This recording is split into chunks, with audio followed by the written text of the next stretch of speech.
साथियों को कुछ बातें बता दूं, शायद हम संचालक भाई साहब को पता नहीं था। सबसे पहले तो आपके बीच में कौन कौन स्टार बैठे हैं, आप इन लोगों को टीवीओ में देखते हो।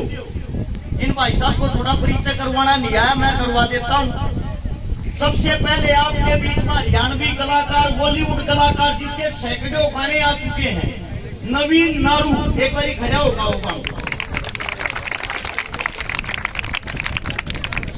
मेरा भांजा है ये नवीन नारू जी, हरियाणवी कलाकार है, सैकड़ों गाने आ चुके हैं इनके। बॉलीवुड में भी इन्होंने काम किया, अभी एक मूवी आने लग रही है। दूसरा आपके बीच में हरियाणवी कलाकार, राइटर, लेखक जिसने हरियाणवी गाने लिखे हैं, परवीन पुनिया पनियार। एक भाइयों भाई साहब, आदमिया का परिचय से तो वो पता तो हो गया आप लोगों को आपके बीच में आए कौन है। एक हमारे हरियाणा का बहुत ही बड़ा किसान नेता, कौम के लिए जीने मरने वाला, हमारे बीच में हमारा बड़ा भाई है अजीत गणगस धनाना।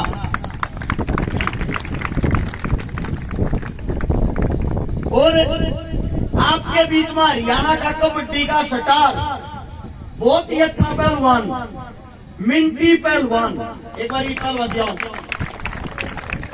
ये हाल फिलहाल कबड्डी का स्टार है, इस उम्र में हाल फिलहाल भी खेलने लग रहा है। और मेरा छोटा भाई हरियाणा का स्टार, आपकी राजस्थान की टीम का कबड्डी का कैप्टन जतीन धनोरी। यो आत्मा बोल लिए एक बार आप अपना स्थान ग्रहण करो। कम से कम पता होना चाहिए हमारे बीच में कौन है। अब मैं सभी साथियों से 5 मिनट वार्तालाप करूंगा, बात करूंगा। मेरी एक गुजारिश है, कोई भी साथी ना तो ताली बजाऊंगा और ना ही आपस में बात करेगा, सिर्फ मेरी बात सुनोगे। 5 मिनट के बाद मैं आप लोगों की बात सुनूंगा जो आप कहोगे। ये प्रोग्राम जो कराया जा रहा है शहीद भगत सिंह युवा क्लब। अब सबसे बड़ी चीज आती है शहीद भगत सिंह। भगत सिंह को मैं कितना मानता हूं आप लोगों को दिखा दूं। मेरी छाती को जो छप रहा है वो भगत सिंह है। मेरी छाती को जो छप रहा है वो भगत सिंह है। मेरे लिए, मेरी मां से, मेरे बाप से बढ़कर भगत सिंह है, जिसको मैंने पढ़ा है और जिसको पढ़ के मैंने बहुत कुछ सीखा है।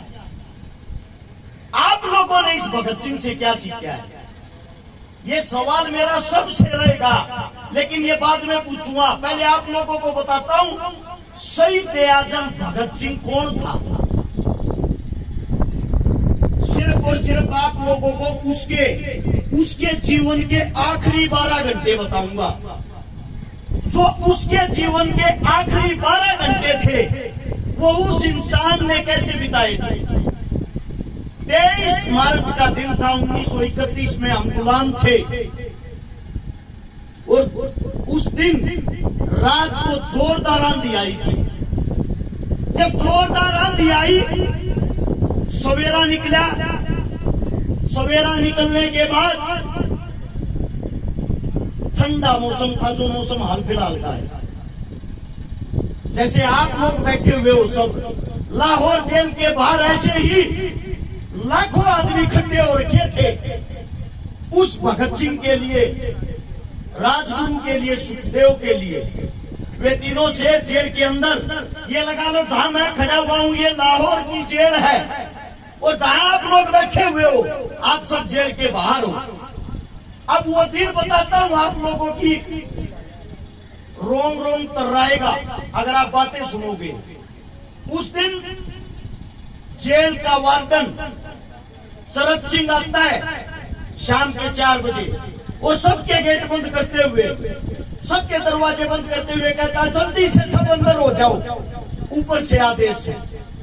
उसी जेल की 14 नंबर कोठड़ी में शहीद आजम भगत सिंह, जिसकी जो जेल थी, जो कोठड़ी थी 6 बाई 8 की, 6 फुट चौड़ी, 8 फुट लंबी, उसके नीचे कच्ची हरी हरी घास उगरी। उसके अंदर शहीद आजम भगत सिंह, जिसका कद 5 फुट 11 इंच, जिसकी कमर का साइज 27, जिसकी छाती का साइज 32, जिसके पैर में जूता आता था 7 से 8 नंबर का। आप लोग सोचते हो भगत सिंह कोई भीम था, ताकतवर था? ऐसा नहीं है। अंदाजा लगा लो वो कैसा होगा। जिस वक्त उसकी फांसी का टाइम था उस वक्त उसका वजन था 62 किलो, और जिस वक्त वो जेल के अंदर गया उस वक्त उसका वजन था 57 किलो। अब गौर करने की बात सुनना, भगत सिंह कौन था, भगत सिंह की क्या विचारधारा थी। जब शरद सिंह उस गेटों को बंद करते हुए आता है, उसके बाद आता है बरकत नाई, जो जेल का नाई था, जोर जोर से आवाजें निकालते हुए, रोते हुए, ओए मेरे भगते को मार देंगे आज, ये गोरे लोग मेरे भगते को मार देंगे आज। सबको पता लग गया कोई न कोई अनहोनी होने वाली है। इतनी देर में सरदार जी का वकील आ जाता है, प्राणनाथ मेहता। वो भगत सिंह को कहता है, सरदार जी आपको फांसी होनी थी कल सुबह 6 बजे, लेकिन ये लोग आपको आज ही फांसी देना चाह रहे हैं। ये इतने भयभीत हो गए हैं, इतने डर गए हैं। भगत सिंह बोला, मेरे को फांसी की चिंता नहीं है, मैंने एक किताब मंगाई थी, वो किताब लेके आए। प्राणनाथ मेहता ने वो किताब निकाल के दे दी, जिसका अंतिम समय चंद घंटों के बाद उसके सामने खड़ा है। वो इंसान आराम से शेर की तरह किताबें पढ़ रहा है। वो इंसान आराम से किताबें पढ़ रहा है। प्राणनाथ मेहता, उसका वकील, बोला, देश के लिए कुछ कहना चाहते हो आखिरी शब्द? भगत सिंह जी ने कहा, साम्राज्यवाद मुर्दाबाद, इंकलाब जिंदाबाद, इससे अलग मैं कुछ नहीं कहना चाहता। ये बात होने के बाद प्राणनाथ मेहता ने देखा एक छोटा बच्चा, आज भी इसके अंदर इतना जोश, इतना लीडर, और जेल के बाहर इतने आदमी खड़े थे। अगर एक आदमी जेल की एक ईंट उठाता ना, उस जेल को तोड़ के रख देते। लेकिन हम गुलाम थे, हमारे पैरों में जंजीरें थी। उस जेल के बाहर ही खड़ा हुआ एक इंसान विलाप कर रहा था, जिसका नाम था बोघा, जो वाल्मीकि जाति से था। बोघा, वाल्मीकि। आप लोग आजकल जातिवादों में अपनी ऐसी तैसी कराते हो, आपस में लड़ते हो, आपस में भेदभाव करते हो। भगत सिंह का आखिरी सपना था उस बोघे को, मैं बता देता हूँ बोघा कौन था। वो जेल की सफाई कराया करता, जेल का भगत सिंह का मलमूत्र उठाया करता, और भगत सिंह प्यार से उस बोघे को बेबे कहा करता। पंजाबी भाषा में बेबे माँ को कहते हैं, उसको माँ कहा करता। जेल के और आदमी बोले, अरे वाल्मीकि जाति के इंसान को तू बेबे का रहा है, माँ बना रहा अपनी, किस लिए? भगत सिंह बोला, मूर्खो, जब मैं पैदा हुआ मैं छोटा था, मेरा मलमूत्र या तो मेरी माँ ने उठाया था, और आज या मेरी ये माँ उठा रही है, मेरे लिए ये मेरी माँ ही है। भगत सिंह ने बोगे से कहा, बोगे तेरे हाथ की रोटी और खाना चाहूं बेबे, अपने हाथ की रोटी खिला दे मेरे को। वो बोला, सरदार जी आप उच्च जाति के हो, मैं एक छोटा सा इंसान, आपको रोटी खिला दूंगा, लोग मेरे को मार देंगे। भगत सिंह बोला, मैं हूं ना, खाने वाला मैं हूं, तू क्यों चिंता कर रहा है?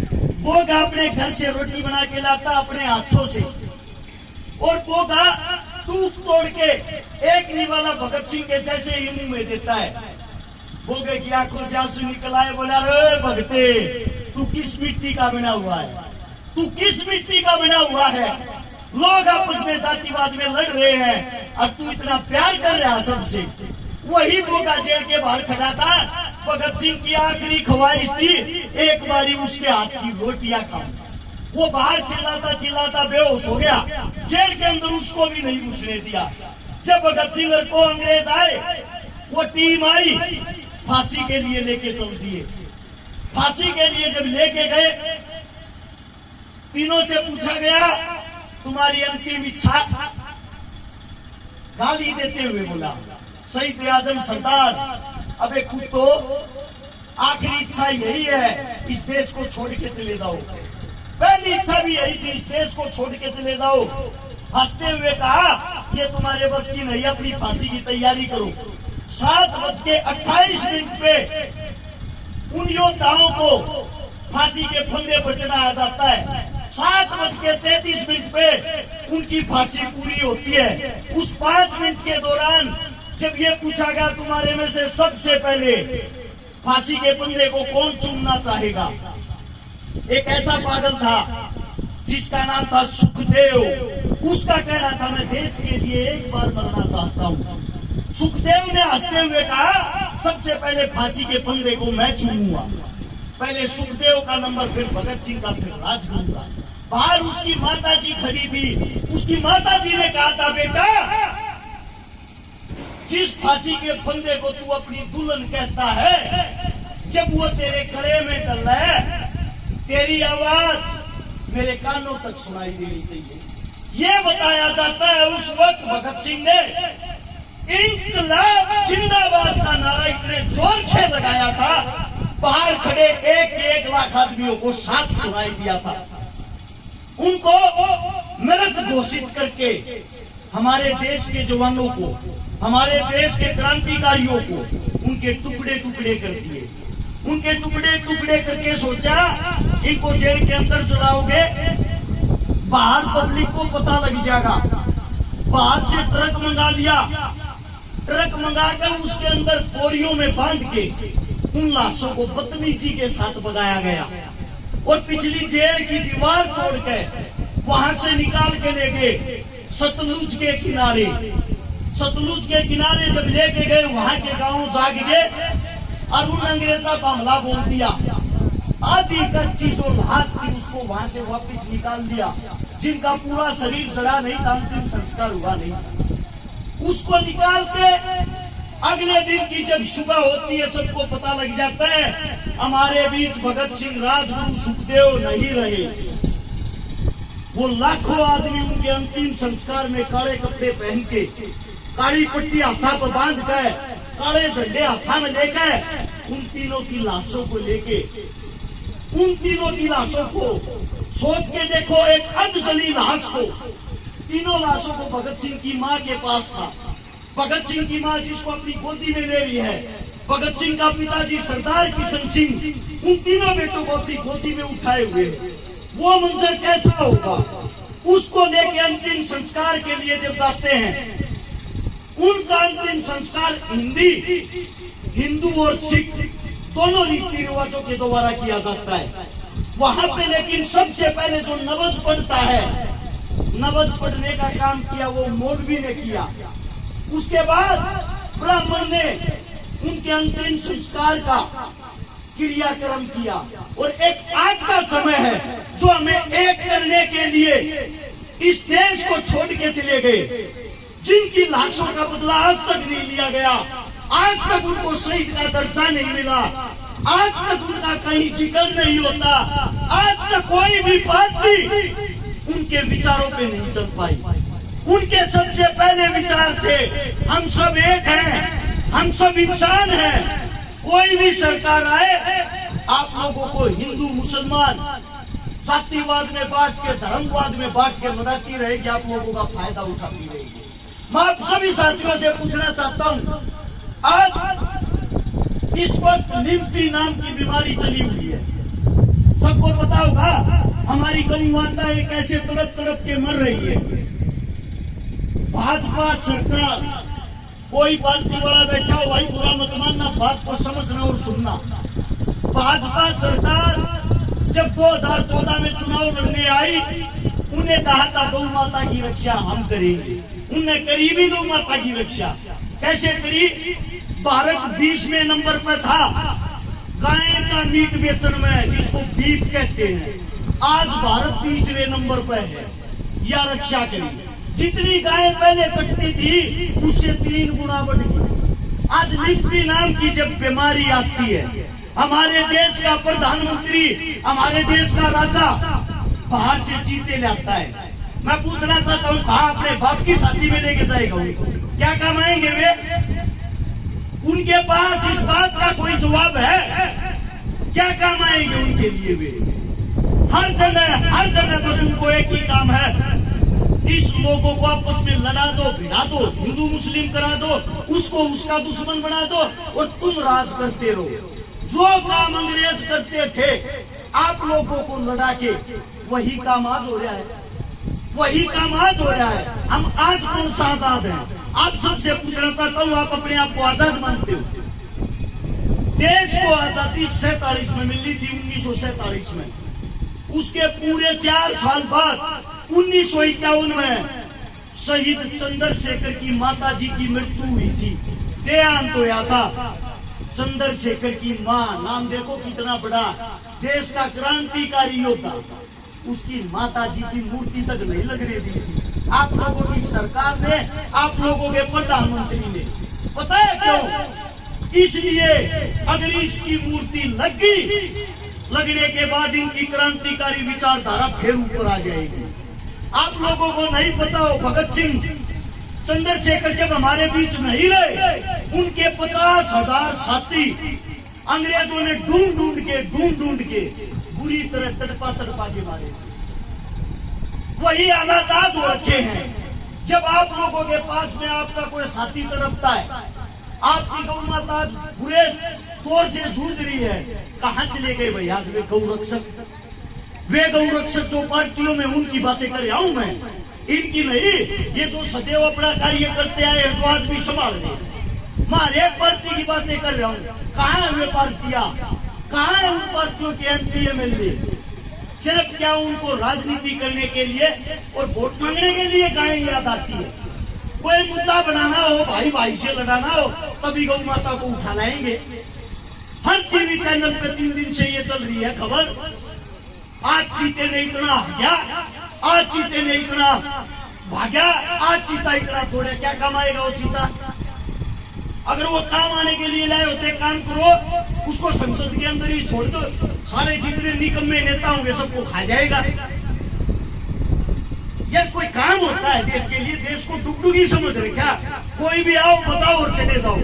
हमारा इंसानियत के नाते धर्म बनता है। आज हमारी गौ माता खतरे में है, तो सबसे पहले सारे काम छोड़ के हम सबका, जो अपने आप को हिंदू कहता, सच्चा हिंदू, उसका फर्ज बढ़ता है। गौ माता से बड़ा उसके लिए कोई फर्ज नहीं। सबसे पहले अपनी गौ माता को बचाएं। आपके घर में 100 रुपए हो, 200 रुपए, 500 रुपए हो, इतने रुपए में आप लोग गरीब नहीं होते। कोई 300 रुपए की दिहाड़ी भी करता है ना, अगर एक दिन की अपनी दिहाड़ी दे देगा, वो गरीब नहीं होता।